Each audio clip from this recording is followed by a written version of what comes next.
திமுக அரசை கண்டித்து கோவை சிவானந்தா காலனி பகுதியில் ஓபிசி அணி மாவட்ட தலைவர் சுதாகர், வர்த்தக அணி மாவட்ட தலைவர் குணா மற்றும் பட்டியல் அணி தலைவர் விவேக் ஆகியோர் தலைமையில் பாஜகவினர் பொதுமக்களுக்கு வாழைப்பழம் கொடுத்து நூதன பிரச்சாரத்தில் ஈடுபட்டனர்.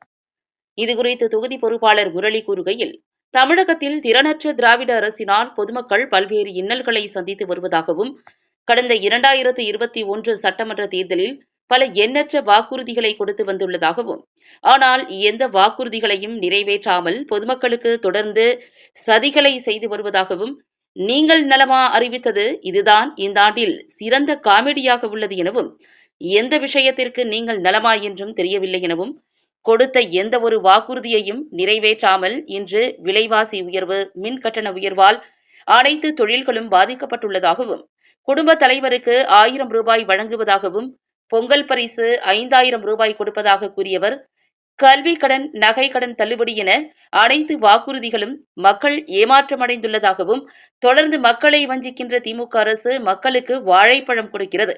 இதுவரை திமுகவினர் எந்த ஒரு வாக்குறுதியும் நிறைவேற்றவில்லை என குற்றம் சாட்டினார். இந்த நூதன பிரச்சாரத்தில் தொகுதி பொறுப்பாளர்கள் VM Rajan, RD Murali, SR Damu, Kannan Devaraj, தொழில் பிரிவு மாநில துணைத் தலைவர் செல்வகுமார் ஆகியோர் கலந்து கொண்டு பொதுமக்களுக்கு வாழைப்பழங்களை கொடுத்தனர். கோவை மாநகர் மாவட்ட பாரதிய ஜனதா கட்சி சார்பாக தமிழக அரசு திறனற்ற திராவிட முன்னேற்ற கழக அரசினுடைய திறனற்ற செயல்களால் இன்று பொதுமக்கள் பல்வேறு இன்னல்களை சந்தித்து வருகிறார்கள். அது சம்பந்தமாக 2021 சட்டமன்ற தேர்தலிலே திமுக அரசானது பல எண்ணற்ற வாக்குறுதிகளை கொடுத்து வந்தது. ஆனால் எந்த வாக்குறுதியையும் நிறைவேற்றாமல் மக்களுக்கு தொடர்ந்து சதிகளை செய்து வந்து கொண்டிருக்கின்றது. காரணம் என்னன்னா, இன்னைக்கு பார்த்தீங்கன்னா நீங்கள் நலமா அப்படிங்கிற ஒரு திட்டம் கேட்டிருக்காங்க. இதுதான் இந்த வருஷத்தோட மிகப்பெரிய காமெடியாக நாங்கள் நினைக்கிறோம். நீங்கள் நலமான்னு எந்த விஷயத்தில் முதல்வர் சொல்றாரு தெரியல. காரணம் என்னன்னு கேட்டால், அவர்கள் கொடுத்த வாக்குறுதி எந்த வாக்குறுதியும் நிறைவேற்றல. இன்னைக்கு பார்த்தீங்கன்னா விலைவாசி மிகப்பெரிய இதில் இருக்குது. மின்கட்டண உயர்வுனால பல தொழில்கள் பாதிக்கப்பட்டிருக்குது. அதே போல் அனைத்து மக்களுக்குமே அனைத்து குடும்ப தலைவருக்குமே 1000 ரூபா கொடுக்குறாங்கிற வாக்குறுதி கொடுத்தாங்க. அதுவும் ஒன்றுமே இது பண்ணல. அப்புறம் அவங்க ஆட்சிக்கு வர்றதுக்கு முன்னாடி பார்த்தீங்கன்னா பொங்கல் பரிசு 5000 ரூபா தருவோம் நாங்கள் அப்படின்னாங்க. ஆனால் இந்த வருஷம் இந்த பொங்கல் பரிசுக்கு மக்களுக்கு ஏமாற்றம் தான் எஞ்சியது. இந்த மாதிரி தொடர்ந்து கல்வி கடனாகட்டும், நகை கடனாகட்டும், எந்தெந்த வாக்குறுதி கொடுத்தார்களோ அது அத்தனையுமே மிகப்பெரிய ஏமாற்றம் தான் மக்களுக்கு. இதில் வேற நீங்கள் நலமா அப்படின்னு வேற கேட்டிருக்காங்க. இந்த இது மக்கள் மிகப்பெரிய சங்கடங்களை கொண்டு போயிட்டு. இன்னைக்கு பார்த்தீங்கன்னா மத்திய அரசாங்கமானது மிகப்பெரிய வலுவாக இருக்கிறது. தொடர்ந்து மோடி அவர்கள் வருவதை பார்த்து இன்னைக்கு திமுக அரசு பயந்துட்டு இருக்குது. பல்லடத்தில் பல லட்சம் பேர் கூடின கூட்டத்தை பார்த்தோன்னே இன்னைக்கு இருக்கக்கூடிய ஆளுகின்ற திமுக அரசு எங்க பாஜக ஆட்சிக்கு வந்துருமோ, மாற்றங்கள் வந்துருமோ பயந்துட்டு இன்னைக்கு என்ன வரனா, மோடி சொல்லாத வாக்குறுதிகளை சொன்னதா சொல்லி இன்னைக்கு வடைய சுட்டு கொண்டு போயிட்டு இருக்காங்க. ஆனா ஒரு பாரத பிரதமருடைய முகமூடி அணிந்து திமுகவினுடைய கூலிப்படையை சேர்ந்தவர்கள் பாரத பிரதமர் இன்னல் இழிவுபடுத்துறாங்க. ஆனா அதையே தட்டி கேட்க இந்த காவல்துறை ஆளுகின்ற அரசுக்கு இது இல்லை. ஆனா இன்னைக்கு தொடர்ந்து மக்களை வஞ்சித்துக் கொண்டிருக்கின்ற, உண்மையை சொல்லுகின்ற பாரதிய ஜனதா கட்சி இன்னைக்கு வாழைப்பழம், மக்களுக்கு மிகப்பெரிய வாழைப்பழத்தை கொடுத்திருக்காங்க. இது இந்த ஸ்டாலின் அரசு மட்டும் இல்ல, தொடர்ந்து அவங்க அப்பா காலத்துல இருந்து மக்களை ஏமாத்துற அரசு தான் இது. திமுகவே வாக்குறுதி மட்டும் தான் கொடுப்பாங்க. ஆனா எந்த வாக்குறுதியும் அவர்கள் இதுவரைக்கும் மக்களுக்கு நிறைவேற்றினது இல்லை.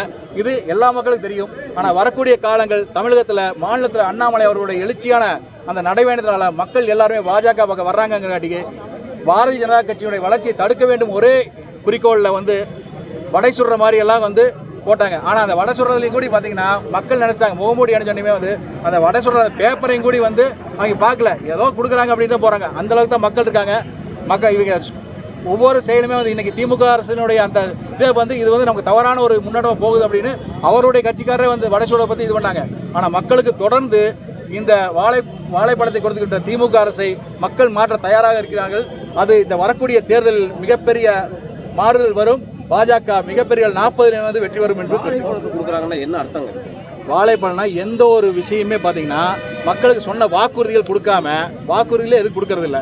வாக்குறுதி நம்ம எல்லாமே சொல்லுவோம், கொடுக்காத வாழைப்பழம் கொடுக்காதான் சொல்லுவோம். நம்ம எல்லா பழமொழி இருக்குது, பெரிய வாழைப்பழம் கொடுத்துட்டேன் அப்படின்னு. இதைத்தான் வாழைப்பழம் கொடுக்கறது பழமொழியா இல்ல வாழைப்பழம் கொடுக்கறதே நம்ம ஒரு எதைய செய்ய முடியாத செஞ்சோமோ பெருசா கொடுத்துட்டா அப்படின்னு தான் சொல்லுவோம். அதுதான் அவர் பண்ணிட்டு இருக்காரு.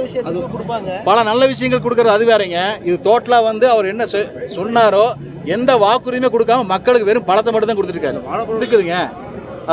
அந்த மாதிரி தான் வடையிலையும் கூட இருக்கு, அதெல்லாம் இருக்கு. வடையில கூட நல்ல விஷயம் இருக்கு, எல்லாமே இருக்கு. ஆனா அரசியல சொன்ன கருத்துக்களை வந்து சொன்ன வாக்குறுதி நிறைவேற்ற சொல்றோம். பாஜக அதான் வாழைப்பழம் கொடுக்கற கூட இப்ப பாத்தீங்கன்னா பப்ளிக் நாங்க சரி நீங்க கேக்குறீங்க விட்டமின் இருக்குன்னு அதை பப்ளிக் கொடுக்குறோம். திமுக அரசு எங்களுக்கு கொடுத்தத பப்ளிக் கொடுக்குறோம், அதுக்கு காவல்துறை அனுமதிக்கல. இது ஆனா அது வடை சுட்டு அனுமதிக்கிறதுக்கு திமுகவுக்கு எல்லாமே காவல்துறை காவலோடு நின்று கொடுக்குறாங்க. ஆனா நாங்க கொடுக்கக்கூடிய பாஜக சார்பா வாழைப்பழம் கொடுக்கறது வந்து காவல்துறை தடுக்கிறது. இது வந்து ஆளுங்கட்சியோட அராஜகத்தை நம்ம காமிக்கிறது. இந்த அடக்குமுறை வந்து எதிர்த்து கண்டிப்பாக வரக்கூடிய தேர்தலில் மக்கள் பதிலளிப்பார்கள்.